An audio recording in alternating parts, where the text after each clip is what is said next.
Pathsala. So if in case that works, then we will share that link. Okay.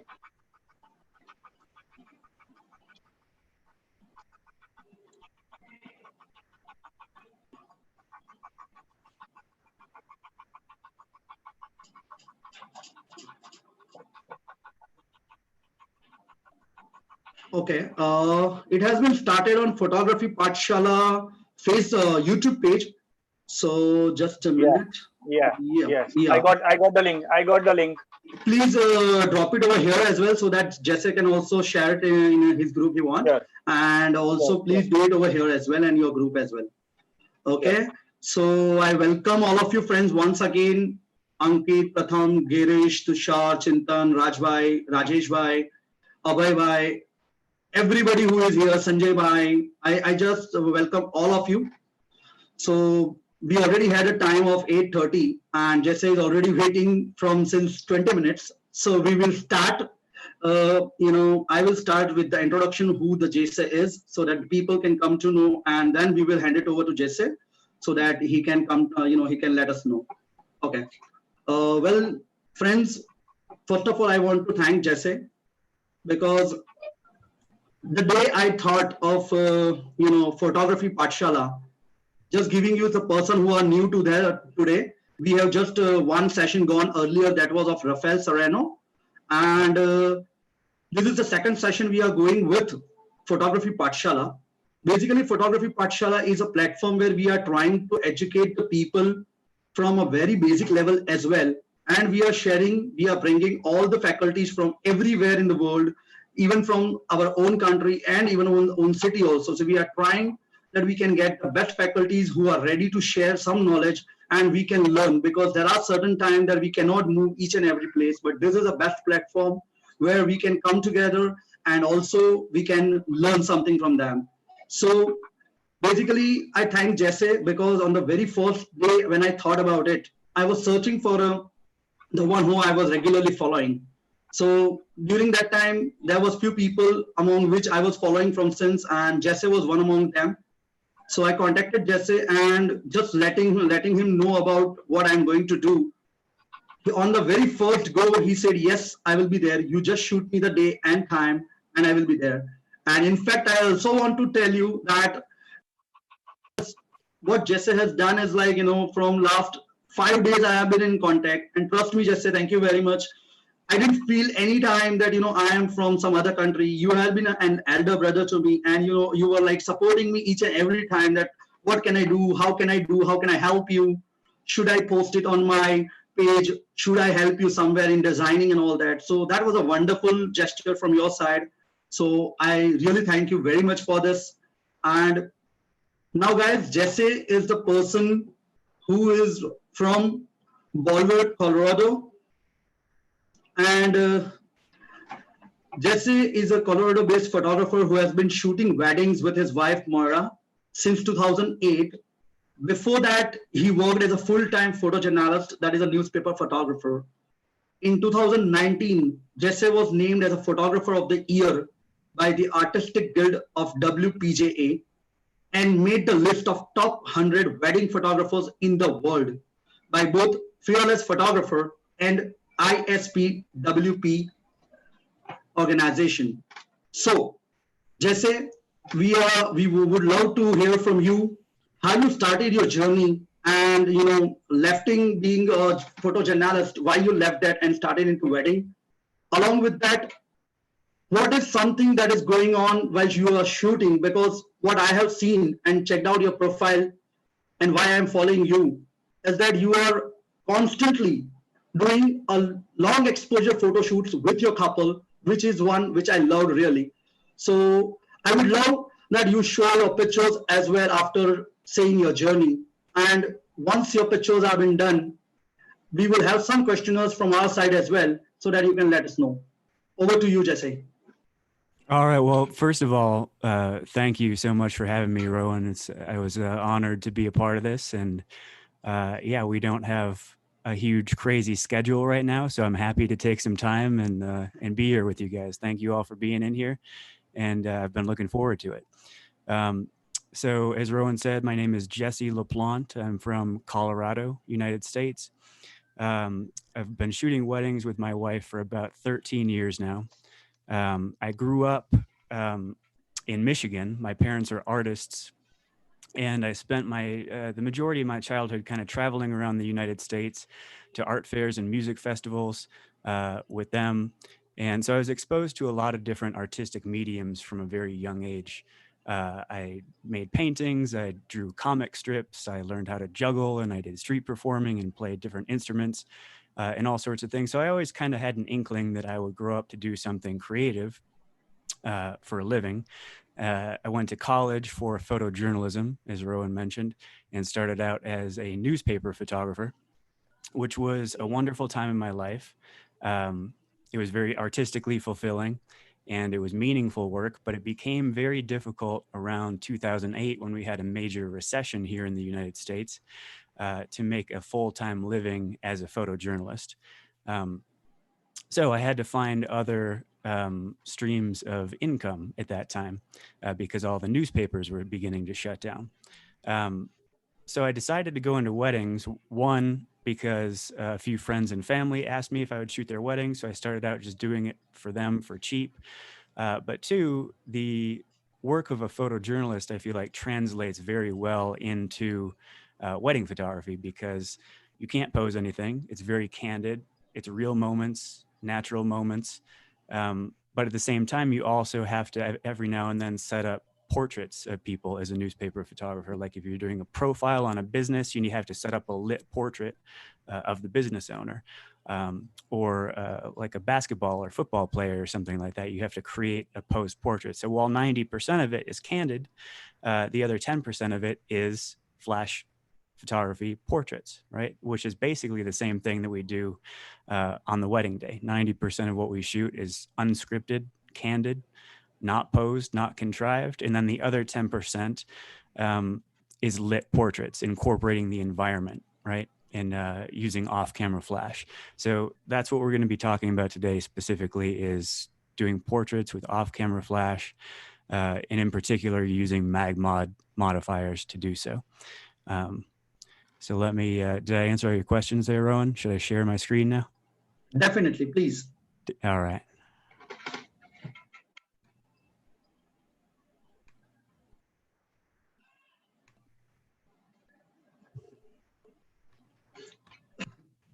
All right, is that showing up for you guys?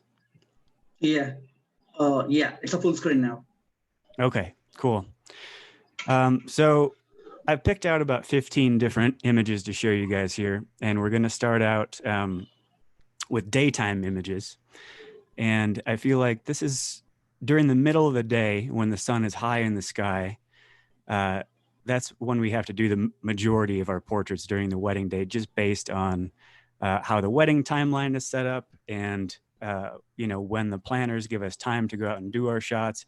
It's usually like right after the ceremony, and we have maybe an hour before, 30 minutes to an hour before going into the reception to take the shots, right? And we all know that shooting in the middle of the day when the sun is high in the sky is far from ideal. But that's when we have to do it. So you have to figure out ways to make it work, right? And in Colorado, we have 300 days of sun a year. We have very few cloudy days, which means we're almost always fighting and combating midday sunlight for our portraits with our couples, right? And I almost always use only one light when shooting portraits because it's faster and it's more efficient. And a lot of times we have to hike up mountains to get these shots. So I don't want to be carrying a whole bunch of gear with me, right? So I have to come up with like new and creative ways to make direct sunlight look good. So in this one in particular, I always start out with the ambient light exposure first. That's the best tip I can give you guys. When you're doing a lit portrait with off-camera flash, just start out with the ambient and get that exposure down first before you even think about how to introduce the flash into the frame, right? So for this one, we had direct sunlight coming in from camera right, 3 o'clock on the clock face. Do you guys all understand the clock face metaphor? So if the photographer is at 6 o'clock and the subject is in the middle of the clock face, the sunlight here is coming in from 3 o'clock at a right angle from camera right, and it's lighting the groom's face, right? But the bride then was completely in shadow because she's facing away from the sun. So then what we did is we brought the MagMod mag box in from camera left, 9 o'clock, directly across from where the sunlight is coming in, to fill in the shadows on the bride, right? And here's the behind the scenes where we placed the mag box. So that the mag box on camera left is coming in from the exact same angle that the sun is from the other direction, right? So we fill in, because without that mag box, she would be totally in shadow there because the sun is coming in from the other side. Okay. All right, here's another one on Steamboat Mountain. So again, we're using the sun essentially here as a hair light. So the first thing we do when we have to shoot in midday sun is we look up at the sky and we see, okay, where is the sun? Because it's almost never directly overhead. It's usually a little bit more towards one horizon or the other.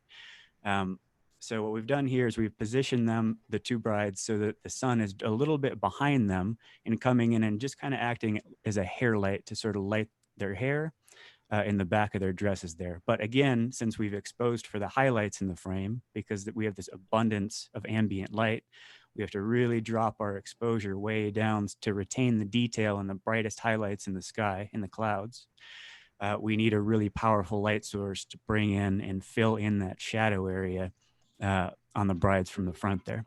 So for this one, I believe we used the mag beam, which is basically a modifier that with the telephoto lens on the mag beam, it throws light from a distance, so that unlike this last one, we don't then have to go in and Photoshop out the light and the assistant and the light stand, right? Because the light source can now be out of frame, lighting the brides from a distance away. And again, this is coming in kind of from above, sort of like in this one. And it's on the end of a 12-foot pole so that Maura can hold it way high up in the air. And even though it's out of frame, it's still coming in from that kind of higher angle there to give a little bit more of an ethereal sort of, contrasty look. Okay, so this one was shot at White Sands National Park in southern New Mexico, way down by the Mexico border. In this one, the couple, we've put them in the sun and we're not lighting them at all. We're just lighting the sun, letting the sunlight from 9 o'clock camera left light the couple for us. And I'm in the shadow. I'm in the shadow area, as you can see there behind a piece of tumbleweed.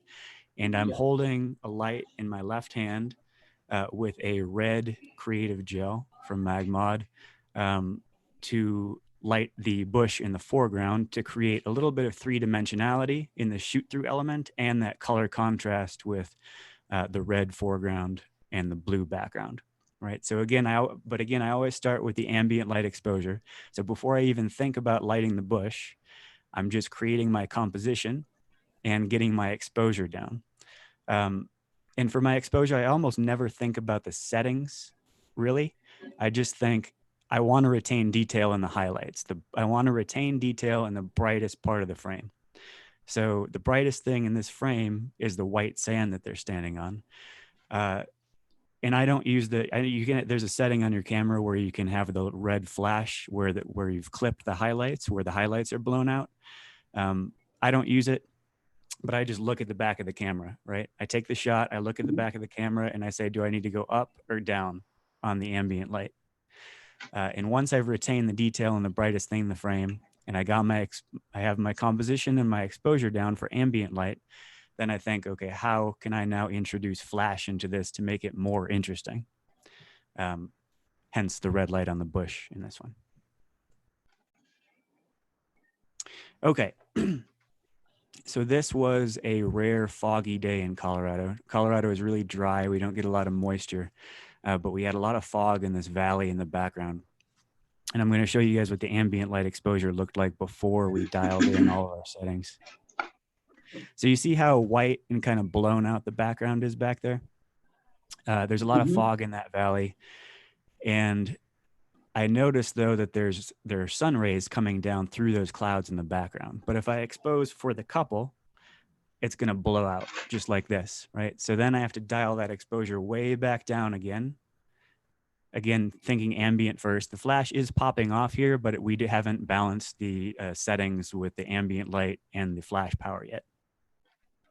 Before you go ahead, just a minute, Jesse. Yeah. I request everyone to put your video off, because we are facing some bandwidth issues. So I request everyone to please keep your videos off. We are having a lot of issues in bandwidth. You guys are not able to listen. We guys are not able to listen. So please keep your videos off. Thank you very much, everyone. I request everyone to keep your videos off. Thank you very much. Yeah, Jesse, continue, please.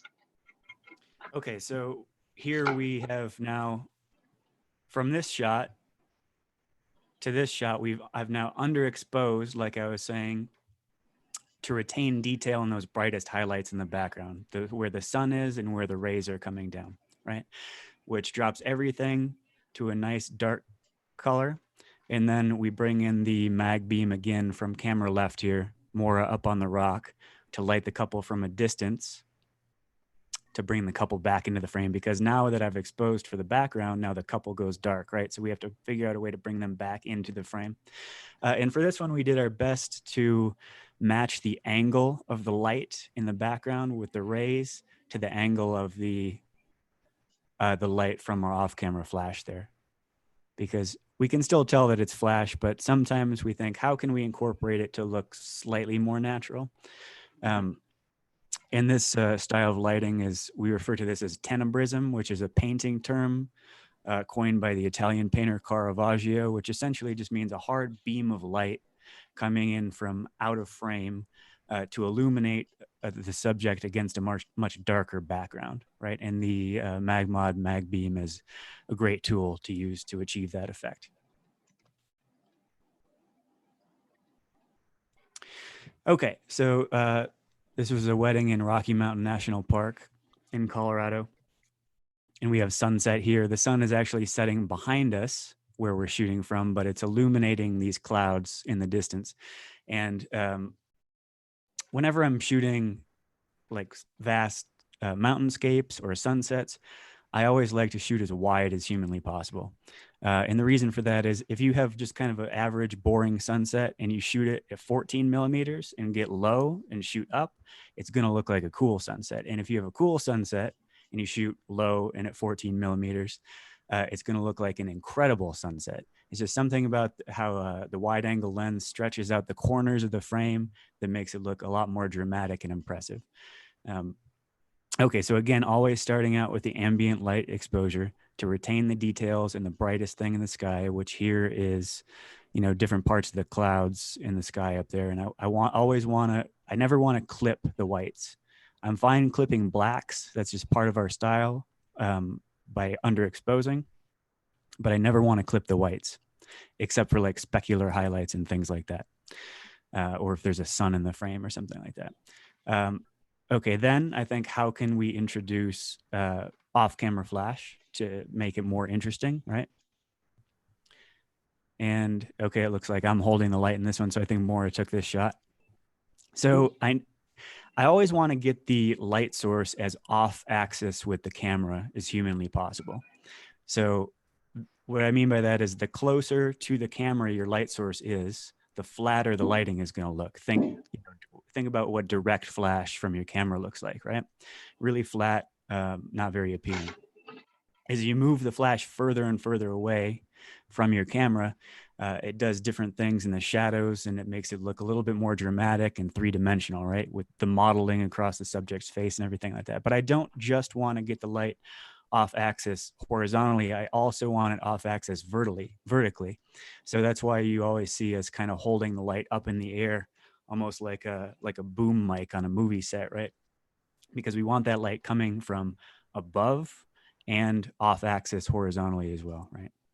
So that's what gets this kind of like, it gives it sort of a painterly look and makes it look just a little bit more dynamic and interesting than if you're just standing there holding the light like this at eye level, right? So we always want to move the camera around, high, low, close, far, and we always want to move the light source around too, high, low, close, far, etc., just to get different looks and see how the light plays when you move things in different scenarios.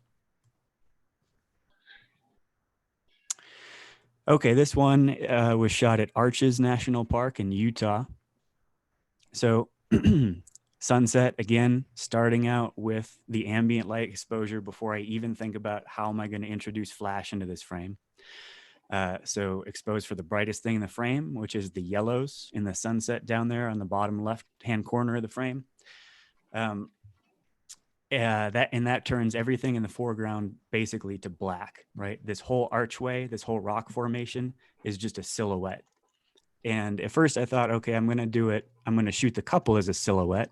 But since they were isolated against a darker part of the sky, they didn't stand out enough for that to work as a silhouette. So we brought a light in from camera left, 3 o'clock, and lit them. Sorry, my thing froze just for a second. And we lit that from camera right, 3 o'clock. And then what happened, it was sort of a happy accident, is that our light source with the Magmod Mag Sphere to kind of smooth the edges and spread the light a little more, also illuminated the rock archway, right? Which I really kind of liked. And then it was just a matter of playing with the ambient and flash levels until we got kind of an even exposure with the sunset and the flash on the rock arch. Is that, Jesse, the light has been from the down towards the upward, so that the complete the U shape we see of that particular landscape has been lit? So did you flash it from the downstairs? Are you asking if we lit from low down? Yeah, below down. Did you light it from there? No, it was just that. So with the mag sphere on there, it basically spreads the light evenly out and around in about 180, I think, degree angle. So even though the light was pointed directly at the couple, but since the sphere was on there and it smoothed the light spread, it spread out to the whole arch. I might have to ask more on that one to get, because a lot more lights, and I shoot, and I'm probably 100 feet away here, so I don't know exactly what was happening, and sometimes she just moves it around, but I think she was basically pointing it just at the couple from eye level, and with the sphere on there, it spreads the light out evenly. Okay.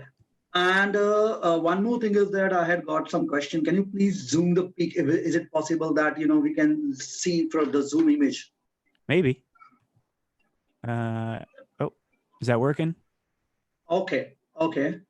Yeah. So basically we have took the picture for the landscape. I can say, I mean, after seeing the zoomed picture, we can say that we are taking this picture just for getting that landscape feel and the couple over there, right?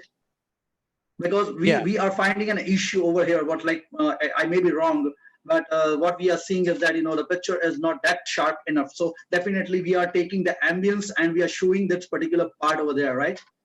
Yeah, because since it's so dark, it's almost impossible to focus directly on the couple. So you just have to focus on something that's contrasty within the frame, which for me was the archway right here. Okay. And against the sky, right? So yeah, they're not perfectly in focus. But unless you're pixel peeping, it doesn't really make a difference. Most couples aren't zooming into photographs and thinking, am I perfectly in focus? They don't care. They just, I could have done a much worse job and they'd be happy with it. And even if you blow it up huge and put it on the wall, people aren't going up to look at it on the wall really close and inspecting the pixels, right? They're looking at it from 5-10 feet back. Yeah. Right. But yeah, in this situation, when it's nighttime, if it was daytime, it would be no problem to focus directly on them. Right. But without a modeling light, and the AD200 does have a modeling light, but it's really, really dim. Very low. It's hard to latch on. You can also use your the flashlight on your cell phone. That works too. But maybe we didn't have time to do it, or I don't know. But it's definitely hard to get them perfectly crisp in focus. And if it's a big landscape shot, to me, it doesn't matter quite as much. Okay. There is a question from Mr. Kalpesh Bhatt that did you use 2 flash or just one flash in this picture? Just the one. Yeah. I think every single shot I'm going to show you guys was lit with just one light source. Yeah. Okay. So maybe she is in the front part, on your side. if I'm not wrong, she's not behind the couple, but Moira is in towards your side, and she's lighting the couple on the eye level. You said she's been hiding somewhere, so that is the reason we are able to see the lit couple. No, so what I think is happening there actually, and she is behind them, it's Okay. bouncing off of, can you see my cursor, my mouse? Yes, yes. Okay, so the light is bouncing off the back side of this part of the rock. And then it's Okay. reflecting an orange light back onto the front of them. Okay, Right? okay. You see what I'm saying? Yes. And Yeah. there is one more question is like, can we have the exposure metadata like near about? Okay. That's what's the exposure metadata, like what would be the shutter speed or something like that, so that, I mean, as you said that it was a sunlit, the sunset was going on, and you have export for the orange part on the left of the bottom of the picture. So what must be your near about, what must be your exposures settings? I don't have the EXIF data up on my screen right now, and I don't want to crash the system trying to find it. Yeah. But again, like I mentioned earlier, I don't get too hung up. I don't see photographs in numbers personally. Right. Okay. I just see it in light and dark, and I just look at the back of my camera and I say, does it need to go brighter? Does it need to go darker? Okay. Two Man Studios, one of our favorite photographers, they talk about like, it's kind of like making soup. You add salt and then you taste it. Does the soup need more salt? Yeah. Or does it need, and I just kind of go from there. Or like, it's the same way that I measure the liquor when I pour it into mixed drinks, right? I don't actually measure it out in thimbles. I just pour it in there. I look at it. I say, does that look about right? And then if it does, or do I say, does it need more liquor? So for instance, if I take the shot and I've blown out the whites in the sunset, I'll just lower the exposure, whether that's ISO, shutter, f-stop. It doesn't really matter. I just go up. I just look at it as one measurement, up or down. That said, I usually try to keep it around the sync speed of my flash, just because like the AD200s do function really well in high speed sync, but I always start out at around a 250th, which is the sync speed for my cameras. And then f2.8 typically when it's low light, and then I'll just kind of tweak the ISO from there. But again, I don't really, numbers aren't forefront in my mind when I'm thinking about exposure. All I do is I look at the back of the camera and I say, is it too dark or is it too bright or does it look good, right? And shooting in RAW, you have a lot of leeway then to tweak in post so that it doesn't have to be perfect, right? I don't have to think about it too hard at the time. Okay. I know that's probably an unsatisfying answer, but again, not at all. I don't think about photography or the world in general in terms of numbers. I just think about colors and light and dark. That's good. Okay. Yeah. Okay. So this one was shot inside of a chandelier barn, they call it, kind of a church. And this is what the ambient light looked like. This was taken during the daytime. And it's a really popular wedding venue here near Boulder, where we live. And they do like 300 weddings a year there. And I always see this exact same photo taken, wide angle up from the balcony with the chandeliers in the barn. And I just thought, what can I do and we did take shots like this, for the couple. But then I thought, okay, now what can we do to take it a step further? So I dropped the ambient light all the way down, again, not thinking about numbers necessarily, but just dialing the exposure down until I've retained the highlights in the brightest thing in the frame, right? Which is the light sources there, the light bulbs and the chandeliers. So when I've done that, everything else now goes to a nice, rich black color. And then I dialed my white balance in, and I'm still not thinking about flash. I'm just thinking about the ambient light right now. And by dialing my white balance way down to like 3000 Kelvin, it changes the ambient light coming through the windows to a nice rich blue color, because relative to the orange color of the incandescent lights in the chandeliers, relatively speaking, it looks much bluer, right? So then I thought, okay, how do I incorporate the couple and the flash into this? So I noticed that empty space there where the couple is standing, and we put a blue gel, a creative blue gel from Magmod onto our flash to match the color of the light coming in from the windows, that blue light. And then we used it to spotlight the background to create that silhouette and that color contrast with the orangey yellow color from the chandeliers and the blue color of the windows and the back flash there. Okay. So again, ambient light, and then exposing for the highlights, the brightest thing in the frame by underexposing about 3 stops, and then adding in the flash. Okay, so this one was it was a fall themed wedding in October a couple of years ago. And we always try to do some sort of like, now we're getting into night photography. So, excuse me. We always try to do some sort of like epic, dynamic portrait at night at the end of the wedding day to kind of put an exclamation point on the wedding shoot. So since it was a fall themed wedding, we had confetti cannons, but the confetti was white.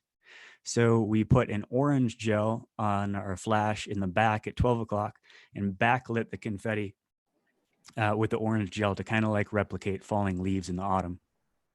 And then we had so I lied earlier. We have 2 lights in this one. They're not all one light setups.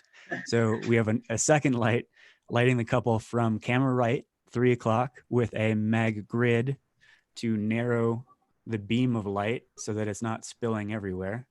And then the mag sphere to basically reduce highlights and to smooth the edges of the frame to make it a more gradual transition from light to dark in the fall off of the light, right?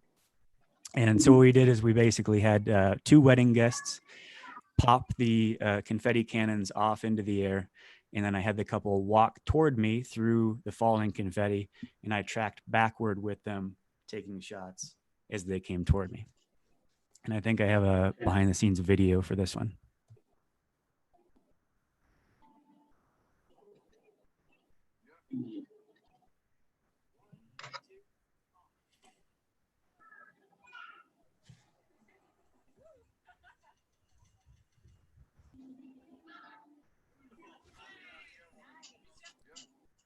Were you guys able to see that?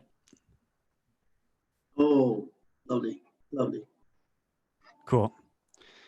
All right. So this one, the couple had a cigar bar at their wedding. This is what the ambient light looked like. It had not gotten dark yet. This was maybe 20 to 30 minutes after sunset. So there was still quite a bit of ambient light in the sky. It was the middle of summer, so the sun wasn't the sunset real late at like 9:30 or 10 o'clock at night. So what I did here from this exposure is I just, again, dropped the ambient light all the way out to basically kill all of the ambient light so that I could kind of create like a studio effect on location, right? Mm-hmm. So now that I've killed all this ambient light, I've retained this nice black background, and then I popped 1 light in behind them with a mag grid to reduce the spill from hitting everything around them, like the tree branches that you can see in this frame, and just keep that light right on them and backlight the smoke coming from the cigars, right? And we're getting some kickback here. Like I think some of the light is hitting her arm and bouncing back onto kind of her face and chest a little bit. And then also, I play with levels and dodging and burning later on in post just to kind of bring certain areas up or certain areas back down again.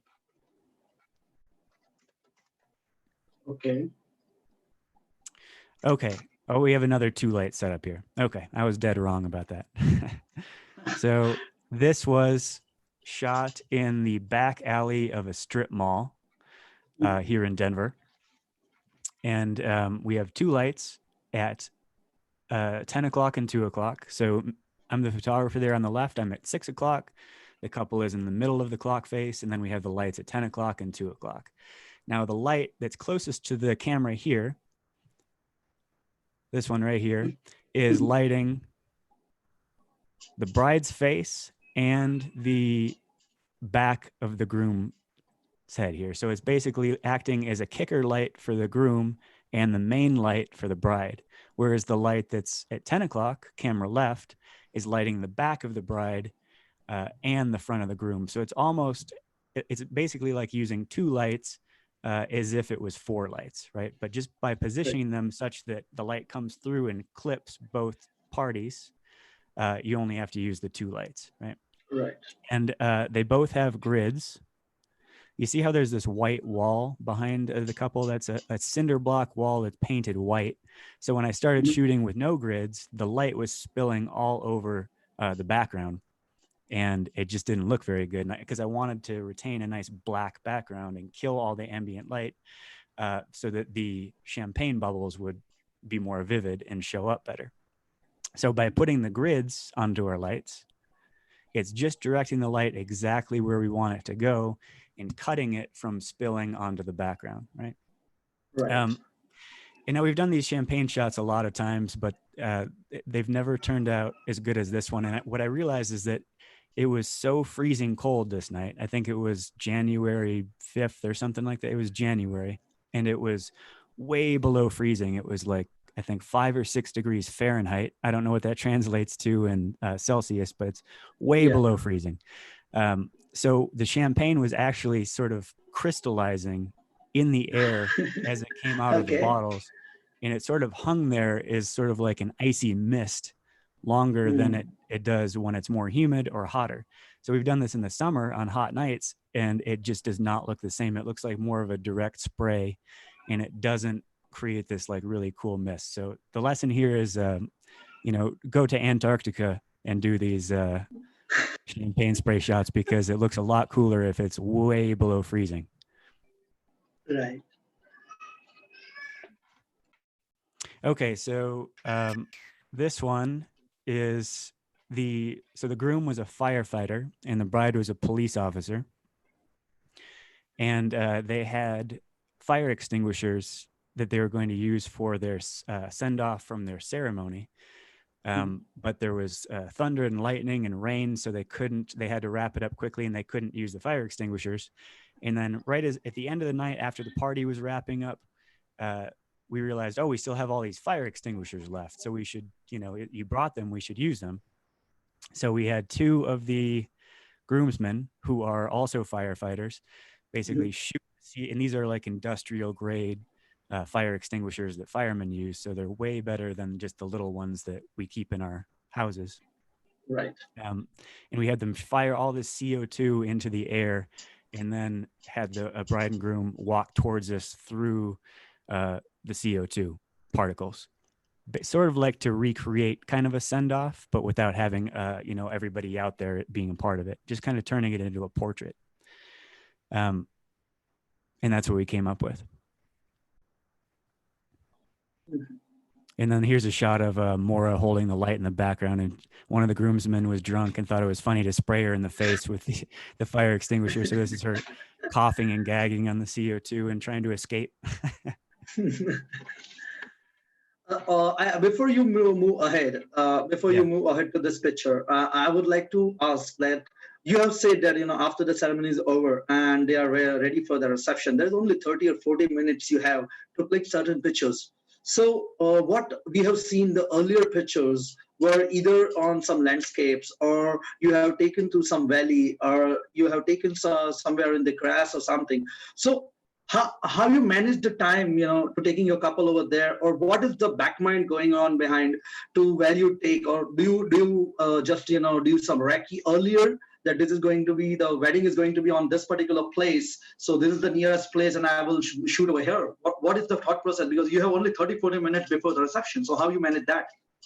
Yeah, so the 30 to 40 minutes I mentioned those are for the daytime portraits typically.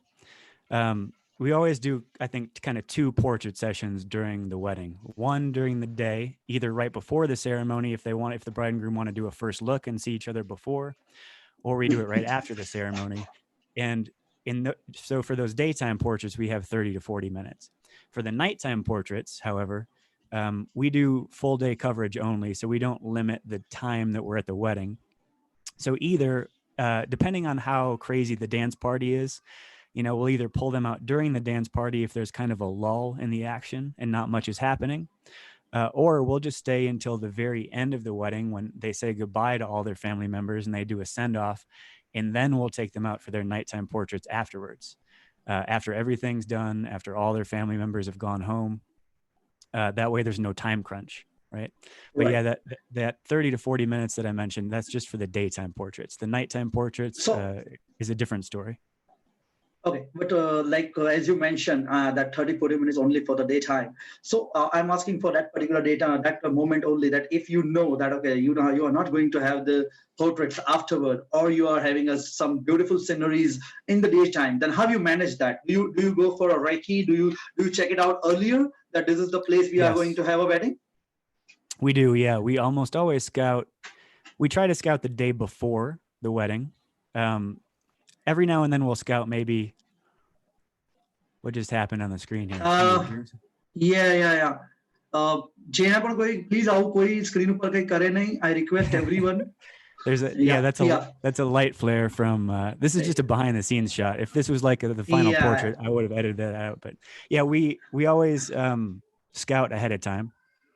Sometimes we'll scout like weeks or months before if we happen to be in the area because we travel so far for weddings.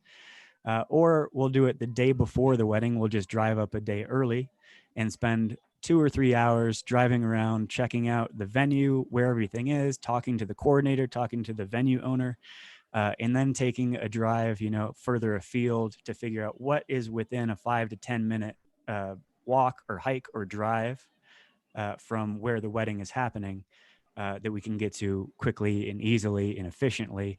And we won't necessarily plan out specific shots, but we'll just get a sense of how far things are away and how long it'll take us to get there. And we'll prioritize, right? So we'll say, if this is going to be a 10-minute drive one way, that's 20 minutes round trip.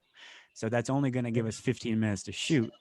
Now, is this location worth it for that 15 minutes?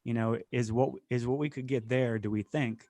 Is it going to be worth it to spend that 20 minutes in the car driving there? So yeah, we try to stay during the daytime portraits as close as we can, because we don't want to interrupt the flow of the wedding day, and we want them to be able to spend time with friends and family, and we don't want to upset the coordinator, right? All those things. All right. One more question is, it may be a funny question to ask, but I would like to know that do your clients say something about it, like, okay, we need 15, 20 or 40 pictures of a couple, or you give it some 10 good pictures and they are agree with it? How you manage that as well? Like over here, for example, over here, the bride and groom needs a lot of pictures for there, because that is the ceremony they are having it, and they want to laugh their pictures forever. So over here, mostly there are certain places, I may be wrong, but what I have the groups over here, we are like something, going for more and more photographs for the couples. But there are what we have seen, or what I have seen so far in the other countries, or the fearless pages and everywhere, they just restrict to certain amount of photographs, like 5, 10, 15, or max to max 20 pictures. But there are, the far best pictures. So how is you going, or how your client asks for? So from the whole wedding, we tell couples that we'll typically deliver around between 50 and 100 photos per hour that we're shooting, right? So if we do a 10-hour wedding day, that's between 500 and 1,000 final images. Okay. For the portraits, we deliver way fewer than that because it takes more time to set them up. And I would rather deliver 2 or 3 really, really good portraits than 20 to 30 average portraits, because I think that, kind of like a portfolio on your website, it's you're only as strong as your weakest image, to me. So yeah, for like a portrait session like this fire extinguisher one, we probably delivered maybe 4 to 5 images. Okay, thank you. Probably 20 minutes to shoot, right? But during the ceremony and the dance party, where we're firing more rapidly and it's more candid, and we're shooting more reactively as opposed to proactively, it's 50 to 100 images per hour of shooting. But like you said, some of your couples are more concerned about how many photos they're going to get. I would say in the United States is more laid back in that regard, and especially Colorado, the Western United States. Colorado in particular, people just don't really care. They'll just tell us, do your thing, whatever you give us, that's awesome. We just want you to come and make some cool shots. That's all we care about. Like they don't. Yeah. Now, that's not every single couple. I think the East Coast of the United States is a little bit more formal and conservative. So when we have couples come in from New York, for instance, Mhm. they're maybe a little bit more concerned about, are you going to do this? Are you going to do that? You know, we need all these family photos, we need table shots, etc. But in Colorado, it's really laid back. People are are really cool and easygoing, and they're just happy typically with whatever it is we give them. So make a room for me over there. I'm coming. Yeah. We can continue ahead. Yeah. Come on out. Okay. There is a one question, I think. Deepal bhai, Deepal, do you want to ask question? Just a minute. Just a minute. Sure. I am unmuting you. Yeah, just a minute. Okay. Yeah, Deepal, continue. Yeah, I want to ask you, how many assistants do you have at the shoot? How many assistants? Yeah. How many assistants? Yeah, it's just me and my other photographer, my wife, Moira. It's just the two of us. Yeah. Okay. And we both shoot throughout the whole wedding day. But then when it comes to setting up these portraits that we're talking about right now, she's basically the lighting tech and I'm the photographer. But the rest of the day, from getting ready to ceremony to dance party, all that, we're both shooting. Is like I wouldn't say she's a second shooter. It's more of like a 1A and a 1B team where we're more like two primary shooters. But yeah, Okay. she acts as the lighting assistant during the portraits.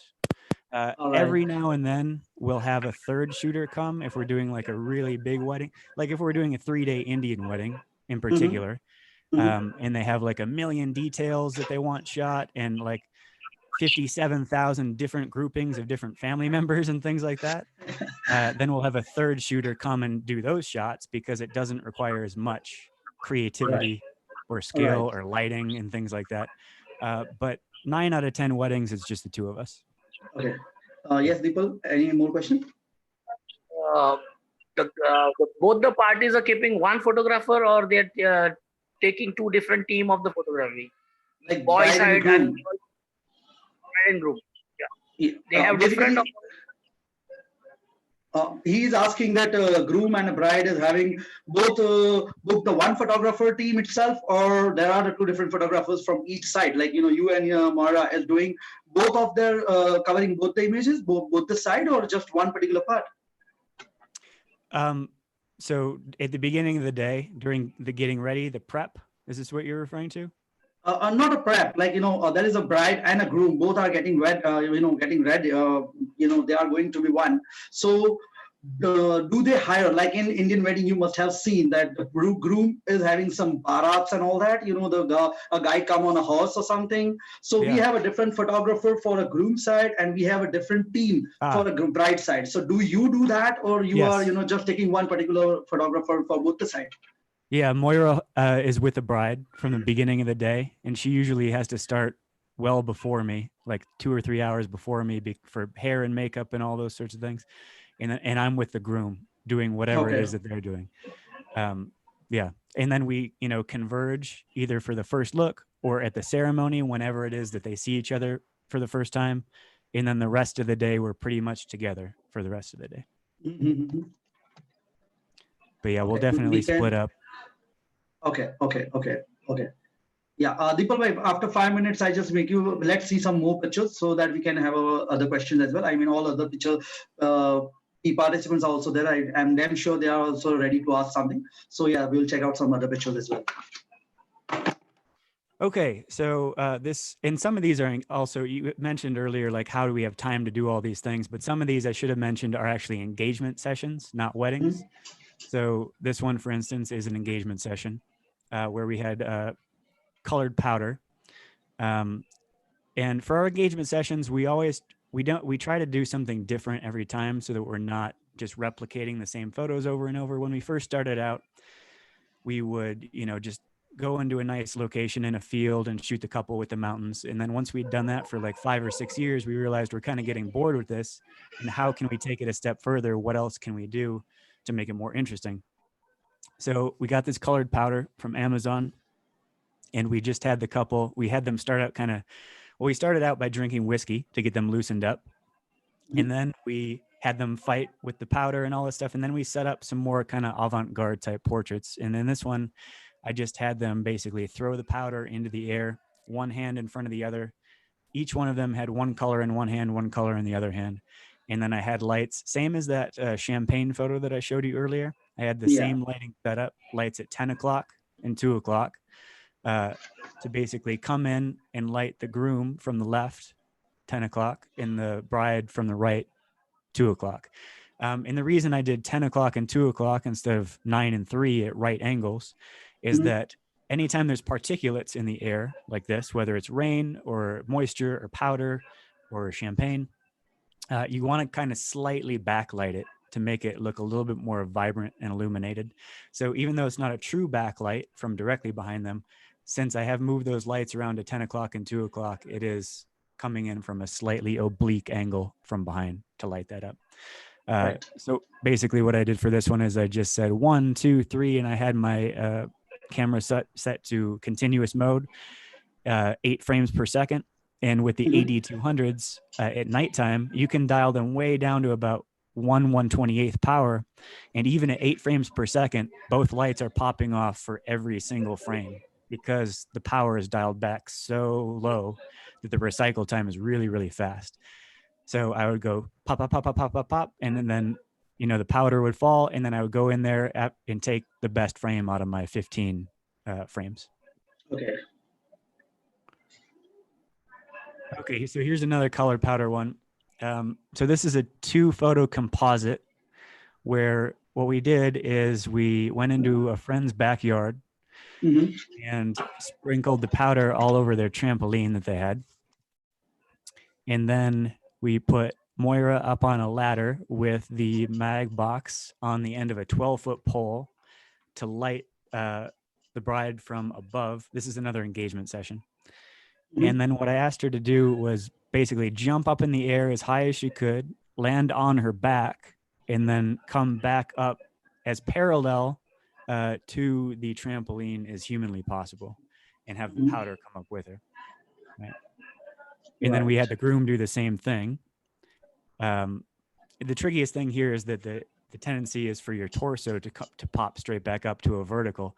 So I basically had to do this a bunch of times until I got 2 shots of them coming straight up off of the trampoline with the powder behind them. And then I did the same thing for her. And then I took the 2 images and I flipped them vertically and then stitched them together to create that. Lovely. And this is an example of just something that this just popped into my head one day and I was like, I wonder if we could make this happen. And then it's a matter of planning the whole shoot, finding the trampoline, getting the powder, getting a couple that's willing to do this kind of thing for their engagement session. Because as you guys know, like not all couples are going to say, oh yeah, that sounds like a cool idea.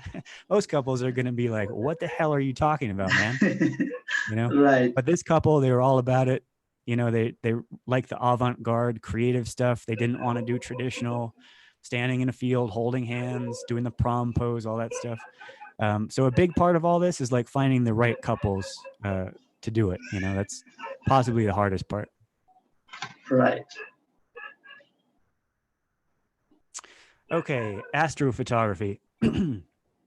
So I mentioned earlier that I'm not big on settings, which I'm not, but when it comes to astrophotography, with the long exposures, you do kind of have to think in terms of how long your exposure is going to be to capture because the stars are so dim in these situations. You go out and it's almost pitch black out there. You can't even really see too many stars with the naked eye.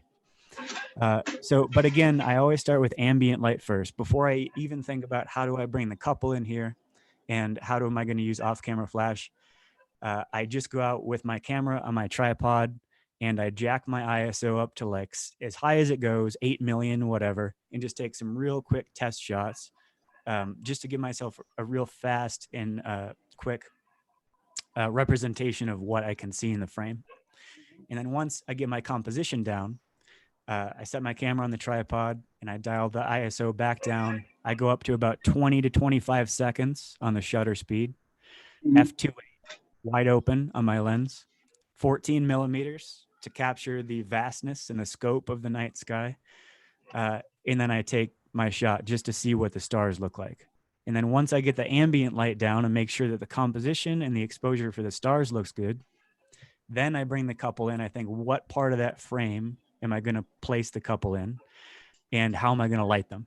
Right. So this one was lit with a Magmod mag box. From camera left, you can tell by the shadow at their feet that it's coming in from 9 o'clock, camera left. 9 o'clock. And up and above, pointing downward to create that halo on the water at their feet. Right. So this is the Bonneville Salt Flats in western Utah, and it's like a desert that's covered in salt, but at certain times of the year, it also has about 2 inches of water sitting on top of it. So we went and shot, and that's what that's water at their feet. And usually it's like real crystal clear, like glass almost, like reflective. But it was a windy night this night, so it was blowing. Waves were rippling through, so that's why you're not really seeing the reflection in it. So yeah, about 20 to 25 second exposure, f2.8. ISO is usually somewhere in the ballpark of 2,000 to 2,500. And the flash is almost always 1/128th, because since you have that massive exposure to capture that scant ambient light in the stars, the flash is going to be really bright by comparison, right? And sometimes even at the weakest power, even at 1/128th, it's still too bright, so you can put a neutral density filter gel from Magmod on the flash to cut down the power of the flash even more. Or if you wanted, you could probably even just light them with a flashlight from your phone, kind of like painting with light. Just shine it on them a little bit, because you don't need a ton of light to light them because of that huge ISO that you need to capture the stars. Right. Okay, so this is a single frame. This one is a 2-shot composite where I basically focus stacked 2 images. I did 1 shot focused on the Milky Way, because the groom was an astrophysicist, I believe, and this is all he wanted. This is the reason that he hired us. He saw our star photos, and he's like, I'm hiring you guys. I don't really care about any of the other photos throughout the whole wedding day. I just want a really cool shot of the Milky Way. He had checked the weather. He's like, I know it's going to be clear. I know we're going to be able to see the Milky Way. They planned their date around it, like the time of year and the time of night that we could actually see. And it was during the Perseid meteor shower. So you see a meteor streaking through there with the green tail in the background. And that real bright, that's Mars, actually, that real bright one right by the tree there. So I knew that he was going to want a real big print of this hung on the wall, like huge over the mantelpiece, right? So I wanted to focus on the stars. I wanted the stars to be crisp, hence the composite. But if you focus on the stars, then the couple is going to be super out of focus. So it's essentially just focus stacking. It's the same frame, 2 shots, 1 focused on the stars, 1 focused on the couple, and backlit with a mag grid to keep the light from spilling onto the trees all over in the background, and then layering them together later and making sure that the couple is isolated in that black area there, so you can get a clean image of them standing there looking up at the stars. Okay, I think this is the last one I have here. So this was a wedding in, so like I said, we're from Colorado, so we have mountains and night sky and all this stuff that we're used to doing at night. But this wedding was in Washington, D.C., in a suburb of Washington, D.C.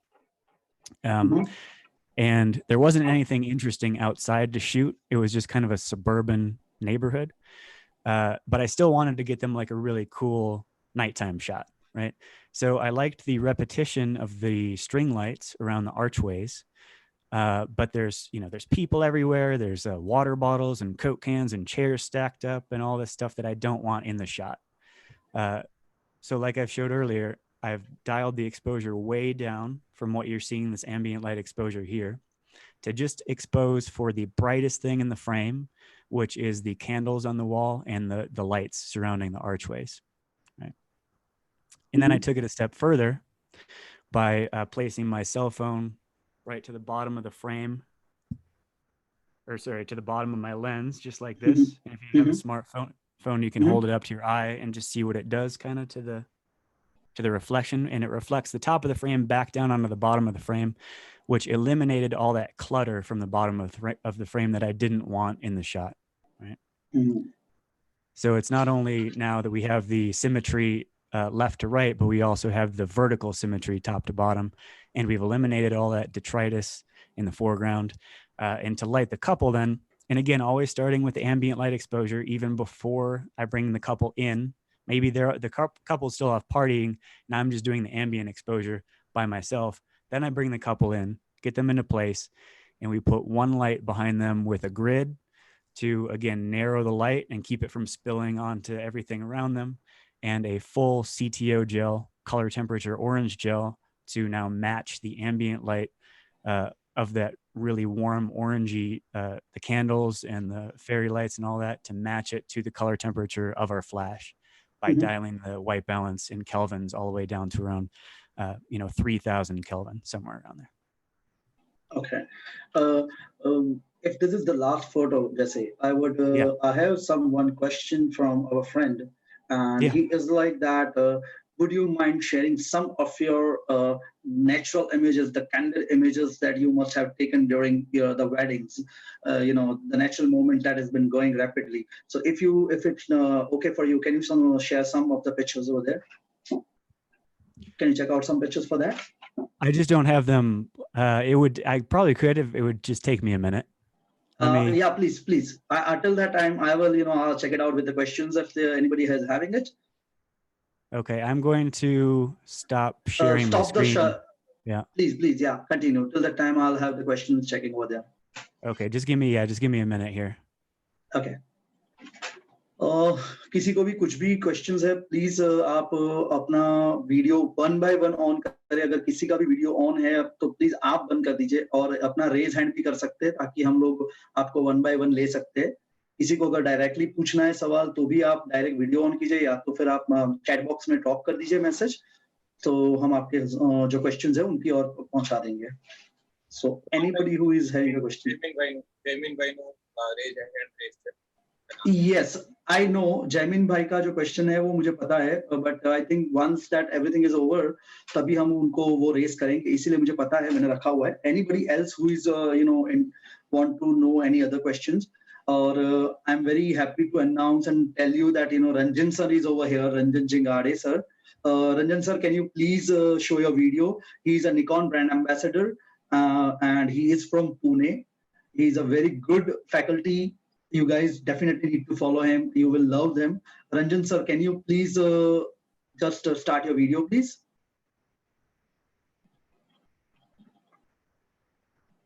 Ranjan sir, can you, are you able to hear me, sir? Sorry, are you talking to me, Rowan? No. I'm asking for someone else. It's Gotcha. okay. If you are ready, just let me know so that we can, yeah. I'm just going to show you Instagram. Does that work? Yeah, guys. Is that fine? Oh, yeah, definitely. Okay. Okay, so here, these are, can you guys see this? Yes. These are speeches, toasts during the wedding reception. Moments. Like I said, 90% of everything we do is candid. Except for all the portraits that I just showed you, obviously. That's the other 10%. Right. Here's ceremony. Champagne pop during the ceremony. Grooms didn't fire, though. We don't get a whole lot of grooms that cry, but when we do, we want to make sure we capture it. Wide shots, we like to shoot close and wide. Get close, get far, get high, get low. Right. Moments, always focused on moments. So I have one question. As if you have said that you and Moira are the only person who are handling the complete wedding, right? So have you managed to do you use with your flash on the camera, or have you managed it? Like over here, like we are most of nowadays, we are working with the OCF, that is the off-camera flash. How you manage to get just two of you and both of you are shooting a different bride and groom? So how you manage such a beautiful dramatic light during the candid pictures, or do you place somewhere? Because there is a question, one of from Jamin, that what do you carry in your bag when you go for a shoot or any wedding? Yeah, we both have 2 camera bodies and 3 lenses each. So I carry 2 cameras at all time on, like a camera holster strap, a dual camera holster strap. And so it varies throughout the day though. So during getting ready, when I'm with the groom and the guys, and she's with the bride and the ladies, we'll either set up a light in the corner of the room, right, to light, or we'll put lights on clamps, in the bathroom or in whatever room it is they're getting ready. So that way we can have lights in different areas to light when, we don't have an assistant there to hold it for us.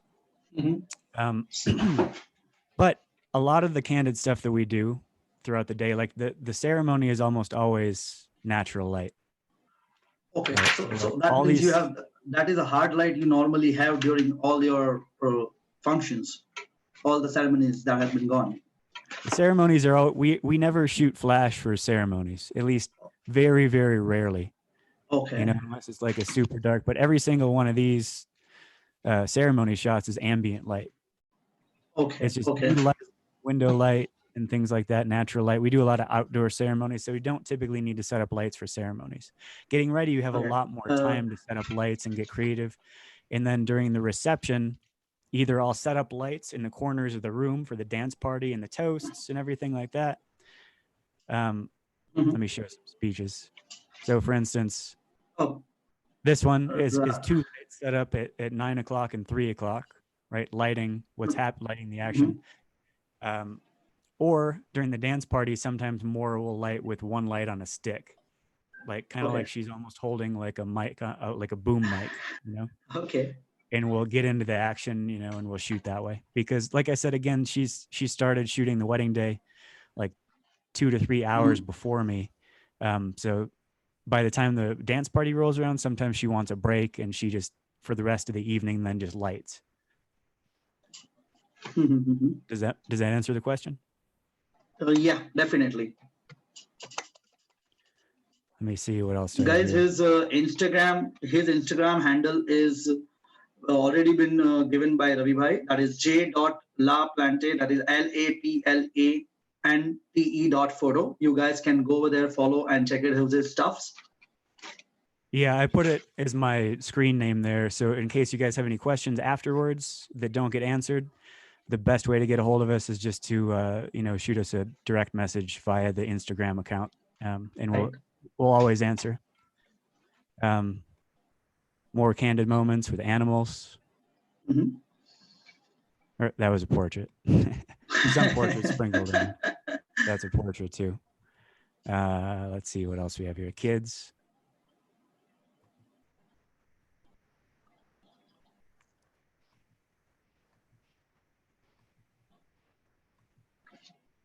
Right. Okay. All this stuff is candid. So there is one more question for Mr. Sangeet Bhushan. He's asking that the last picture which you have shown of the 2 composite shots of that Milky Way. So did you? It is like while taking the astro couple shoot, do you put your flesh on a rare curtain, or it was which way? I think Jesse has answered it that it was a composite shot. So it was one, with the 25-30 seconds of the shot, and along with that was one directly shot with the backlight. If I'm not wrong, right, Jesse? is it this one you're talking about? Can you see cannot this? see. No. Oh, You need to stop. sorry, hold on. This. Yeah, you need to stop this. I have to stop the share and let me. Yeah.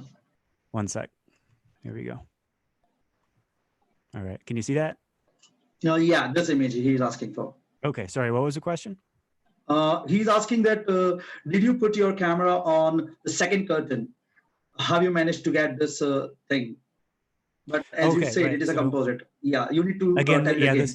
This one was the composite. The shot for the couple, I don't need the long exposure to capture the sky now, so I dialed the exposure way back down, right? So it's the shot for the couple that's focused on the couple now.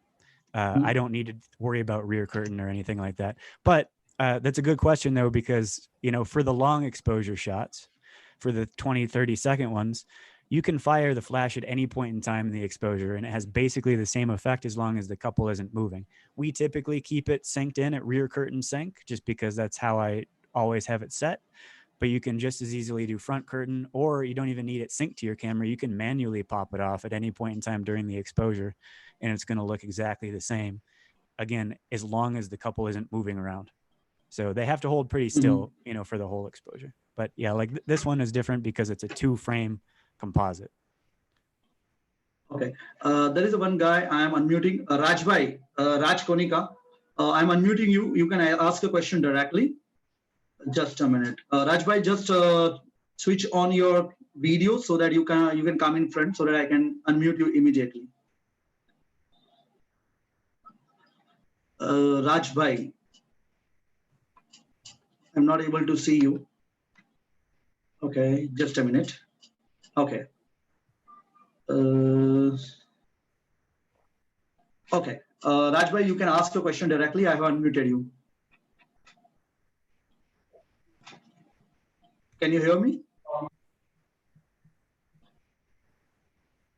Okay. I'm asking his question on his behalf. He's asking that, he's asking on his, I'm asking on his behalf that how do you get the inspirations to click this kind of pictures? Like you see the other photographs or something, and sit and you get some ideas like I'm going to do this stuff and the next wedding. So what are the inspirations you get from? Oh, good question. We have we just gave an hour-long presentation on inspiration a couple weeks ago. So I'm going to talk for the next one more time. We will make it one more session. I'm going to talk for another hour just on inspiration now. Okay. So get a snack if you need it. Here we go. I'm just kidding. I'll make it faster. So like I said at the beginning, my parents are artists, and I spent my childhood traveling around the country to art fairs and music festivals and all these things, and being exposed to all these different art forms. So I pull inspiration from a lot of different sources outside of the wedding. Of course, I'm inspired by other wedding photographers as well. But if you're just copying other wedding photographers, you're not going to be adding anything new and coming up with anything unique or different, right? You're just going to be doing more of the same. So I'm inspired by a lot of the classic painters because I spent a lot of my childhood going to museums and things like that and being exposed to other art forms. So some of my favorites are Caravaggio, I mentioned him earlier, Salvador Dali, Hieronymus Bosch, people like that, Picasso. And I watch a lot of movies. So when I watch movies, I'm not focused on the plot and the characters so much as I'm just like looking at the color schemes and the way that the camera moves and the compositions, the color palettes, the lighting schemes, all that kind of stuff. It drives Maura crazy because we'll get done watching a movie and I won't have any idea what happened in the movie. I'll be like, who is that guy and why did they go to the place? And she'll be like, what? So I have to watch a movie 2 or 3 times to understand everything because I'm just really looking at the visuals of it. So I pull a lot of inspiration from just watching movies. I watch like 200 movies a year, more now that we're quarantined and we don't really have anything to do. What else? The holy powder shot that I showed you on the trampoline earlier, that came from, I just kind of like woke up out of a dream with that idea in my head. And I have, I'll do storyboards in like a journal. So it's like a journal of storyboards of ideas that I have. If I get an idea from a dream or from a movie or from a painting, I'd say those are the 3 big things. I'll kind of jot it down and put it in the memory bank. And if I'm in the right situation, at a wedding or something, and my memory is jogged and I think, I could probably incorporate that into what we're doing right now. Or sometimes these things just kind of like jump out spontaneously and I'm not really thinking about it, consciously. It's more just part of my subconscious and it comes out through shooting a lot, because you can't help but be inspired by all the other art forms and mediums and things that you've absorbed throughout the course of your life, because we're all kind of like the sum of our lifetime experiences, I think. And the more other art forms and other sources that you draw inspiration from, the better, because then you're not just copying one thing, you're taking many different pieces of things that already exist somewhere out there in the universe and putting them together in a new and unique way. Hopefully that's the goal that hasn't been done before. Right. Okay. There is a question as again asked from everyone, is that what do you carry the magic in your bag? What is the magic in your bag you carry during the wedding? What are the stuffs you are carrying? The magic. What are the gears you carry for your wedding? Yeah. So like I said, we each have 2 cameras. We have 3 lenses each. I shoot typically with the 24-70. That's my favorite lens. For a lot of these portraits, though, I'm using the 14-24 to go really wide. Mora shoots with a 70-200 a lot for the ceremonies, to get like those close up, emotional images when you see the tear, she can zoom into 200 and capture that. Right. With the lighting gear, we use Godox AD200s. I don't use speed lights anymore. They're just, I like the extra juice of the AD200s because it's like 3 times the power and about the same size and weight as a speed light. Magmod modifiers, we have everything they've ever made because it's super fast and versatile and efficient and creative. Helps you get creative really quickly on a wedding day when you don't have much time. And let's see what else. Lighting gear stands. We use cheetah stands. They're the ones that the legs retract when you pick them up so that you don't have to do a screw. So you pick it up and it's now a pole, and then you set it down and the legs go back out automatically to be a light stand. What else? Okay. Anything specifically? Well, not yet. I'm just checking out if anybody else has more questions. Anybody has the questions, guys? Can you? I'm putting it on a regular window so I can see everybody.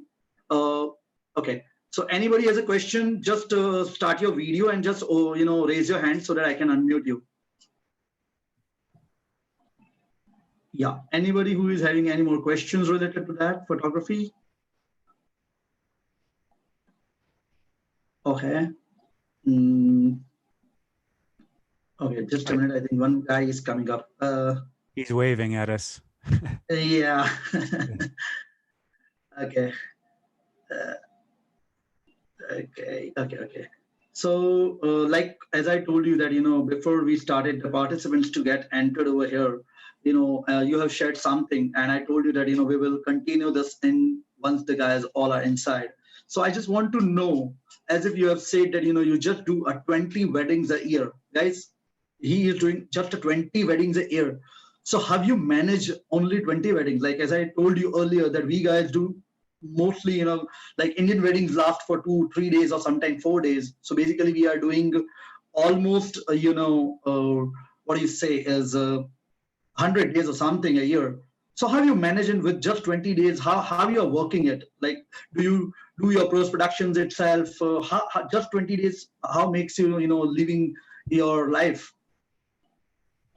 You mean financially? How do we survive? Yes, definitely in a financial way, as well as like I mean it's a shocking for me and like in just getting 20 shoots, 20 weddings. That's it. And if I know that Indian weddings, the Jewish wedding or the Christian weddings, what you guys are doing over there, it's hardly lasts for 1 day something, if I'm not wrong. So just a 20 wedding is something which I am very shocked out of 365 days. So can you just give some lights on that? Yeah. Okay. Well, there's 2 components to that. I'll start with the financial component of it. We're a luxury brand, right? So we charge accordingly, and we know how much we need to live our lives for a year, and then we just divide that by 20, essentially, right? So we don't need to. We raise our prices and do fewer and fewer weddings. If you double your prices right now and do half the weddings, you're making the same amount of money, right? Okay. It's more of a quality over quantity thing. So some of the the interesting ideas and the nighttime shots and the different lighting and stuff. If I had to do 50 weddings a year, I don't think I would have the mental bandwidth to put that much of myself into each shoot. So I would rather do fewer shoots and make them better than more shoots and have it be watered down. I lost my train of thought there. Oh yeah, so the other part of it is that we're not just working on that one day, right? We're not just booking 20 days on our calendar. We're taking on 20 clients for the entire year, essentially. It starts out with Moira on the phone call. You know, she does a good fit phone call where she talks to them and figures out, are we a good fit? And she's interviewing them just as much as they're interviewing us, right? We want, because since we only do 20 weddings, we want each one to be a really good fit, make sure that the clients are really on board with our style and what we're about, as opposed to just hiring a photographer because it's the cheapest.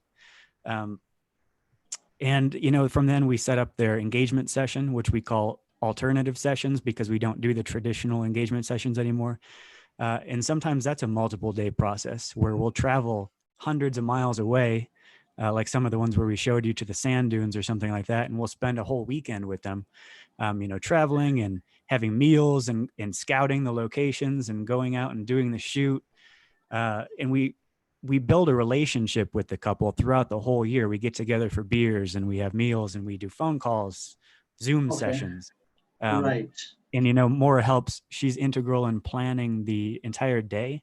She sets up, she does a timeline consultation with a couple to kind of talk about their photo priorities, what's important to them, what isn't important to them. And we kind of work with the coordinator and the planner and the venue to sort of like sculpt the day around that, right? So it's a lot of work. It's hundreds of emails back and forth and phone calls, and then the whole editing process and post-production process after. And then we do family sessions too afterwards for our past clients only. So yeah, we don't look at it as booking 20 days on a calendar. We look at it as bringing on 20 new couples Right. like into our inner circle for the next year and beyond that. Even, you know, we spend a lot of time just socializing with these people and building a relationship, because a lot of the photos we showed, you know, you have to have a level of trust to get them on board and allow you to do those crazy things. Right. Yeah. So it's, you know, yeah. So the thing is that now this is my personal question. Like I have my, you know, my niece and my relatives are staying in New York State, New York City, where they, you know, usually say that why don't you come over here and, you know, work over here, because there is a good, you know, you have a good hand on something which will be very fruitful over here. So I just want to know from your end, for my personal answer question, that how you guys basically do charges or something. Like, is it on a day base? Is it on an hour base? As you said that, you know, you guys per hour, you guys click 50 to 100 pictures. So how is that going on in your financial situations? Like, you know, as you said that, you know, in that sand dune couple, you were with couples for 7 days. So how do you do according to it? Right now you are with you and only the Moira is over there.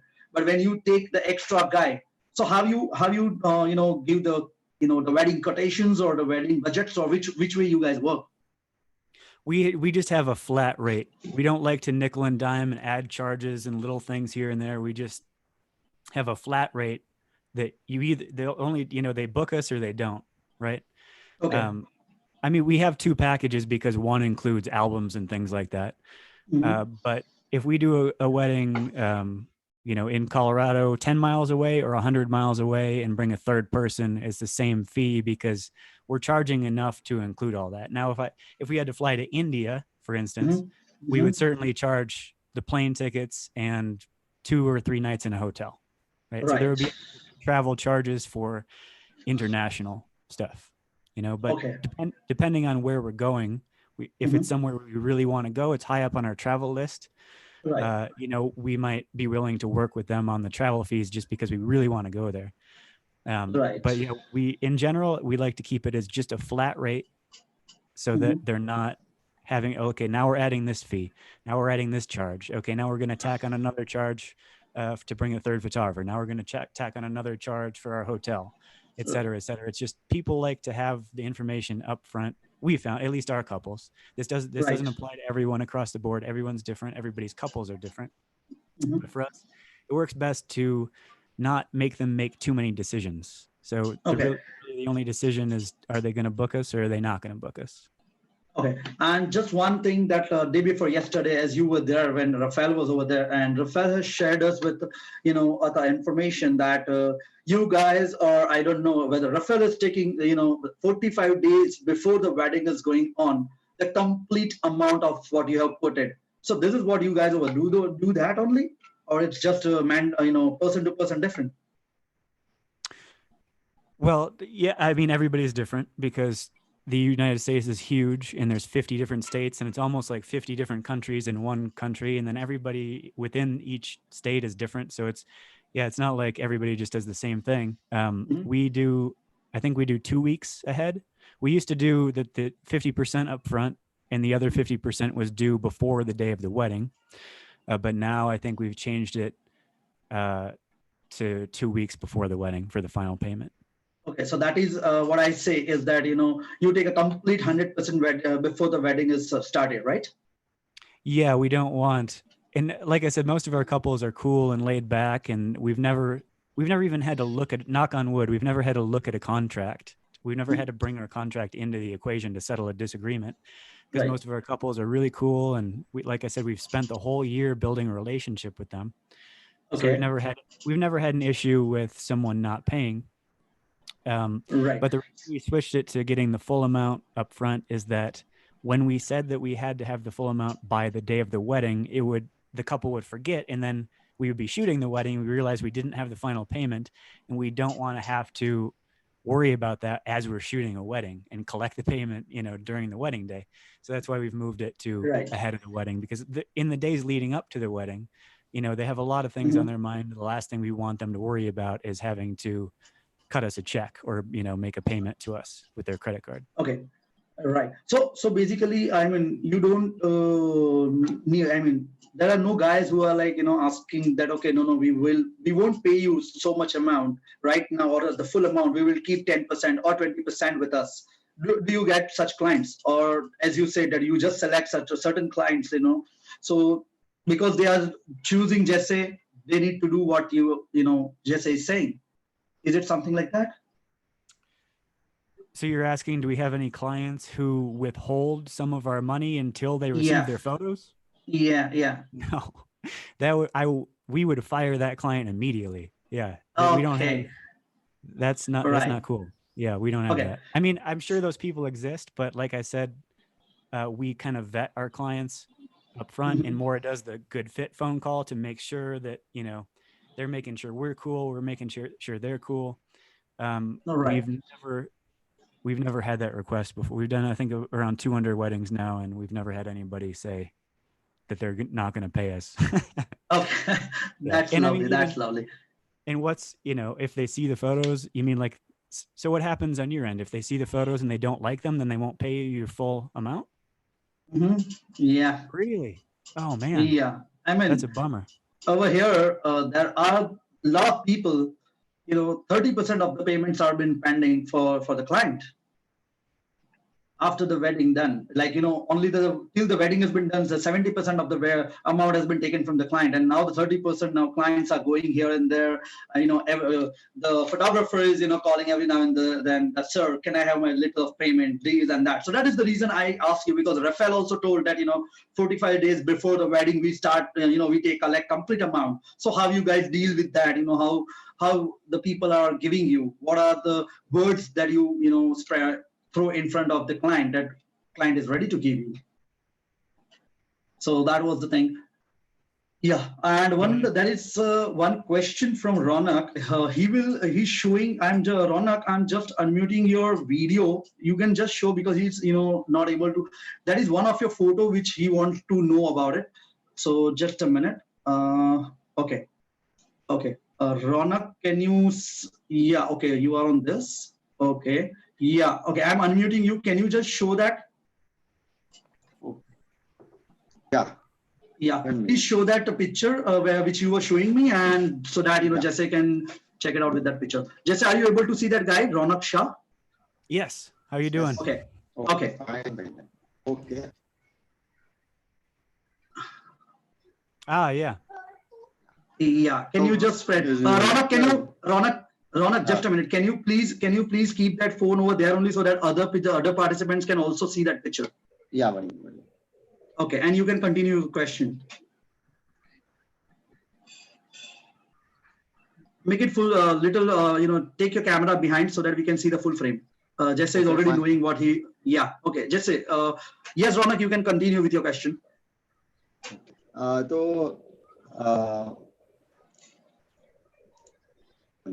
Sir, did click you want be bottle behind the scene? Wine bottles behind the scene? Ronak bhai, can you just tell me? I can ask him. If you want, you can just ask me in Gujarati and I'll My convert it. voice is okay. Yeah, the voice is okay. You just convert it in Gujarati. I'll convert to him. આ bottle છે ખરી bottle behind the scene એટલે multiple exposure છે કે પછી bottle ને behind the scene છે કેવી રીતે ક્લિક કરી છે Okay. Fine, Okay. I got it. Okay, he's asking is that have you shot that? Yeah, did you gone somewhere in the behind of the bottle and you find that spot and you click that, or it is a composite shot something? Ronak bhai, please show that picture so that other guys can check it out with that. During that, Jesse is sharing his knowledge on that, on the what he has done. Please keep that. Yeah. Okay. Yeah, Jesse, how you did this? Okay, so this is a Connect 4 board. Do you guys have the game Connect 4 over there where you drop the Oh yeah. into the and you try to Yes. move forward? It's like tic-tac-toe, right? So this was their, I don't remember the story exactly, but the couple really liked this game, or they played it on their first date or something like that. So they wanted to incorporate the game into their wedding photos. So we started out with some candid shots of them actually playing the game.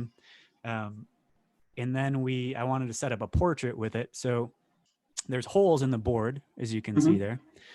And then I had the board in the foreground set up on a table. And then in the distant background, I placed the couple and we it disappeared. Just a minute. What is this? Mohammed, can you please stop sharing your screen, please? Why here? Okay. Can you please stop sharing your screen, please? Or else I need to make you remove, guys. Please understand that.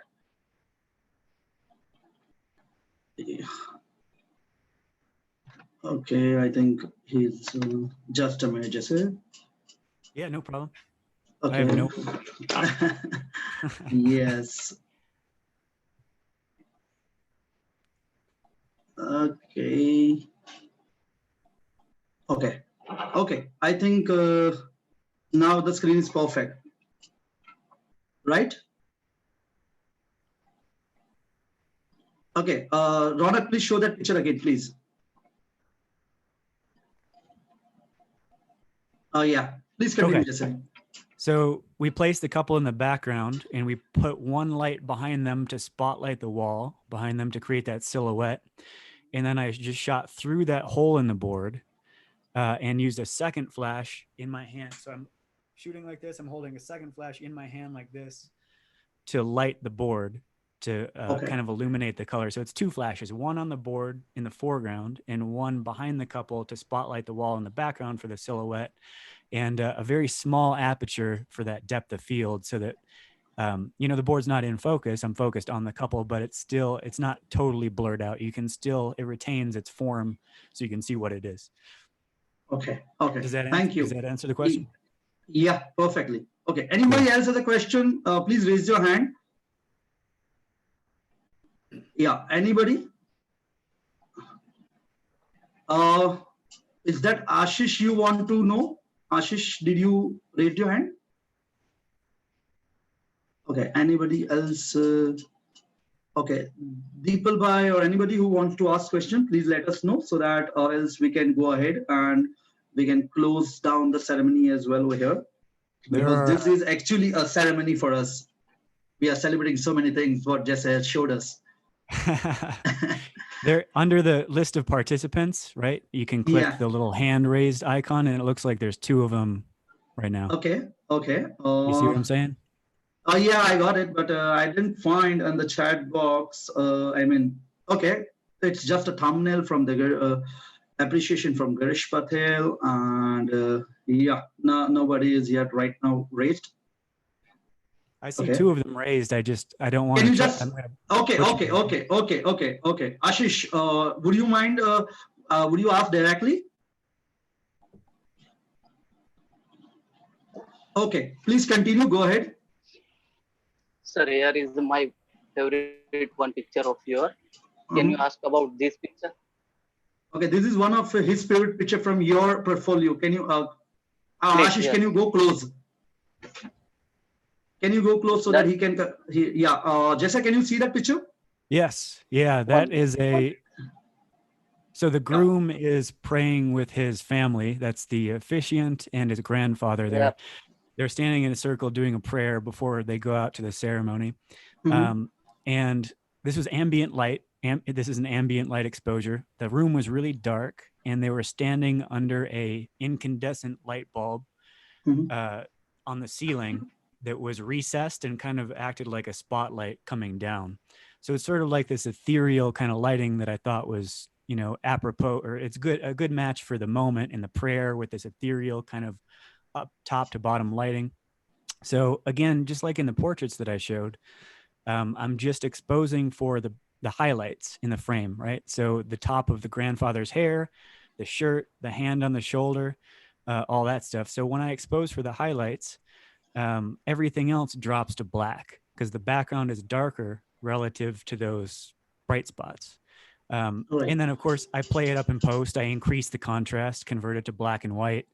I had to brush down some of things, like different things in the background that were too bright. So does that answer the question? But it's ambient light only. Yep. There's no flash in this one. Okay. Anybody else who wants a Thank question? you. Yes, Ronak, just a minute. Okay, I have unmuted you. Yeah, you can ask now. Super. Excellent work. Excellent. I'm doing. I know the picture is my confusion is wine bottle. Sorry, we didn't hear you. Your voice is breaking down. I No, it's not. Okay. Wine bottle. I got it. Just a minute. I'm converting in my mother language. Okay. A wine bottle નથી, આપણે પેલી board game આવતી હતી ને જેમાં આપણે ઉપરથી coin નાખીએ, એ ટાઈપની ગેમ જે છોકરાઓ વખતે આપણે ઊભું મૂકીએ અને એબેકસમાં આપણે બધી વસ્તુ નાખીએ, એ ટાઈપની ગેમ બોર્ડ છે. એ ગેમ બોર્ડની અંદરથી એને ફોટો લીધો છે, જેમાં એને ફ્રન્ટમાં એ ગેમ બોર્ડ મૂકેલી છે અને એમ્પ્ટી જગ્યા ઉપર એને કપલને પ્લેસ કર્યું છે, જ્યાંથી એક લાઇટ એને કપલની પાછળ મૂકી છે સિલાઉટ માટે, અને એક લાઇટ એને ફ્રન્ટમાં જે બોર્ડ છે એને લાઇટ અપ કર્યું છે. It's not a wine bottle, it's a game. I hope you got your answer, right? You can just raise your thumb if I have answered you. Okay, fine. Okay. Just a minute. I just check it out with last questions if anybody have it. Okay, this is unmute on the after unmute me after this question. Okay, Raju bhai, can you hear me? Can you switch on your video camera? Anil bhai, you have missed this answer. I will answer you this question later on because you have missed this session. He has already told us about that image. I will let you know, Anil bhai. You can call me anytime. Okay, Raju bhai, please start your video and I am unmuting you.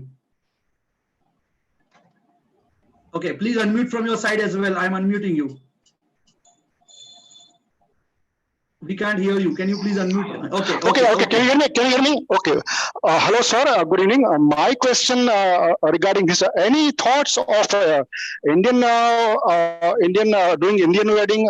Like it's a very rich with rituals, and some will call it in Hindi. Like it's very important to cover all the rituals of Indian weddings.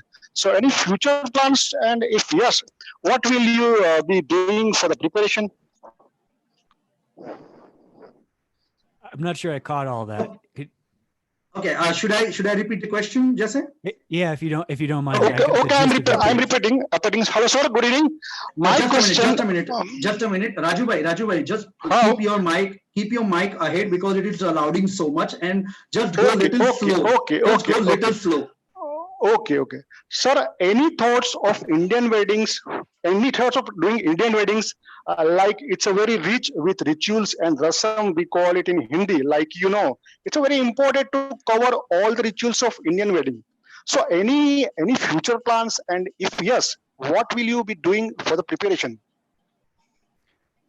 Do I have plans to shoot Indian weddings? Is that what the question? Yeah, and what will you do? What will be your preparations if you have, because you know that there are a lot many rituals in Indian wedding and you need to cover all. So if Yeah. you are future, thinking of doing it, what would you, what would be your preparations for that? We do shoot Indian weddings. We've shot maybe 8 to 10 Indian weddings over the years. The first one we shot was about probably 5 or 6 years ago, and we actually just sat down in front of the computer and Googled it Mhm. and figured out, what we talked. Well, again, we started out by talking to the bride and groom. And most of our Indian weddings are mixed weddings. It's not 2 Indian people. It's usually 1 Indian person and 1 American person. We had one that was 1 Indian person and 1 Mexican person. So we do a lot of mixed kind of, and they'll, it's not a fully traditional Indian wedding all the way through, or maybe they'll have 1 Indian wedding, then the next day they'll do an American version, something like that. So we Mhm. start out by talking to the couple and just they tell us everything that they're going to be doing and everything that needs to be captured, and really opening up that dialogue so that we're not going in blind. And then once we did that, we sat down at the computer and we Googled all of these different rituals to figure out, 1, when does it happen? 2, what is it going to look like? And 3, why is it happening? So that we have a reference for, what it is we're shooting, as opposed to just reacting to something that we don't understand. So we spent hours and hours and hours researching it and figuring out what all these things are, when it happens, and what they mean. That way we're able to anticipate and kind of understand the context for what it is that we're doing. Okay. Okay. Yeah. Okay. There is one guy called Jamin. Okay, Jamin, I am unmuting you. Please start your video so that we can see you and you can ask your question directly. Okay. Jamin. Okay, Jamin, can you just ask your question? I have already unmuted you. Hello. Hello. Hello. Hi, Jesse. Good evening, sir. How are you doing? Good evening to you. Doing well. How are you doing? Yeah, fine. First of all, thank you so much for your wonderful session in this lockdown, sir. Yeah, thanks for being here. I just want to know, you are a Nikon user or you are Canon man? Nikon. Nikon. Like I said earlier, my parents are both artists. My dad is a photographer, and growing up, he always had Nikon. So I just used his stuff, and then, I bought lenses. So I've been kind of grandfathered into it. It was never like a conscious choice to shoot Nikon. It was just what I used as a child, and then I built my gear, and that's what I use. But yeah, I'm not big on the argument of like brands, Nikon versus Canon, and versus Sony, and Profoto versus Godox, Mac versus PC, all these things. I think that, the artist makes the gear, not the other way around, right? Okay. So I think Do you- it's more about what we do with our creativity and our techniques, and it's like, if just because I'm shooting Nikon and someone else is shooting Canon, I don't think one is better than the other. I really Okay. don't. It's more about what you do with the gear. Yeah, that's true, sir. Do you shoot in RAW? Okay. Raw, yes, definitely, always. You do post productions in your images? Yes. Yep. Definitely. Which software you are using? Yeah, like Lightroom or Photoshop? I'm actually one of the few that don't use Lightroom. I use Adobe Camera Raw, which is sort of like the Lightroom version within Photoshop. And then I'll use Photoshop if I have to retouch something, if I have to take a zit off of someone's face or a telephone pole out of the background, something like that. Yeah. But most of what I do is directly in Adobe Camera Raw, which is the exact same thing as Lightroom, essentially. Okay. Okay. Yes. Okay. Thank you so much, sir. Thank you so much. Yeah, of course. Okay. Jesse, I would like to tell you that, as you have told me that, you will take a lot of time, if there will be 1 more hour will go for giving that particular answer, you said that, okay, that was a nice question and you can take 1 more hour of session. So I'm definitely going to, search out for that. And, I will definitely get 1 more time on the board. And along with that, there is one of the good association, with me. So they are, interested in getting you again. So I will have a word with you on your frequent, whichever is a comfortable day for you. So just, have your different pictures as well ready, because these guys are ready to, see your pictures more. So I will again come to you, and I hope definitely we will get you again. Yeah, cool. It's been fun. Okay. Let's do it. Yeah. Okay. Yeah. Deepal, I'm unmuting you. You can ask a question. And guys, we are coming with little more, this type of workshops from around the world. So please, whomsoever are new, please go and just like the pages Photography Pathsala on Facebook, Instagram, and YouTube. So you can get all the updates over there. It is Photography Pathsala. So please, you guys can subscribe and like and share and save the page, so that in future all the related photography and cinematography you will have a word over there. Okay. Yeah, Deepal, you can go ahead. I'm unmuting you. Just over. Yeah. Okay. Yeah. I want to just thank for the lockdown period. You had come and you had shared your pictures. It was superb, and we all like your work. And in future also, we are going to be connecting with you on Insta. So thank you very much for giving us a wonderful presentation. It was super. Oh, thank you, sir. It was Appreciate very you. nice. We enjoyed Thank it. you for saying that. I appreciate it. Thanks for being here. Okay. Okay. Well, I think now nobody has a question anymore. So yeah. Thank you, Jesse, for giving us such a wonderful time. And I am thanking on behalf of everybody who is right now present and who was not able to come in between. They might have missed also. I don't know. But yes, I'm thanking from all of them on behalf of them that thank you. You have given such a wonderful time. And as I told you, we will be, we will not leave you so easy. So we are coming again. So we will check it out with the better day, better shootout time, so that we can have some wonderful sessions again.